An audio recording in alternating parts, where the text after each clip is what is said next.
مع بعض ألذ وأطعم ميني بيتزا. طبعا الميني بيتزا هتنفع للفطار والغدا والعشاء، وهتنفع كمان لللانش بوكس المدارس. يلا نبدأ على بركة الله ونقول بسم الله الرحمن الرحيم. اللهم صل وسلم وبارك على نبينا محمد صلى الله عليه وسلم.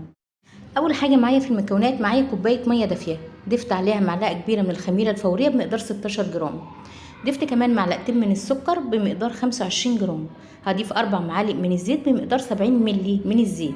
انا استخدمت هنا زيت نباتي، ممكن حضرتك تستبدليه ب4 معالق كبار من الزبده المذابه او 4 معالق كبار من زيت الزيتون. هقلب كل المكونات مع بعضها وهسيبها لمده 3 دقايق و4 دقايق لحد ما احس كده ان الخميره بتاعتنا تفاعلت بالشكل اللي قدامنا دي وتديني الفقاعات اللي قدامي دي. هتاكد كده ان الخميره بتاعتي فعاله وشغاله. هبدا انكه البيتزا بتاعتنا، انا هنكها بمعلقه كبيره من الزعتر. ولو حضرتك ما بتحبيش الزعتر في المعجنات تقدري تستغني عنها، بس الزعتر بيديني طعم حلو جدا لعجينه البيتزا.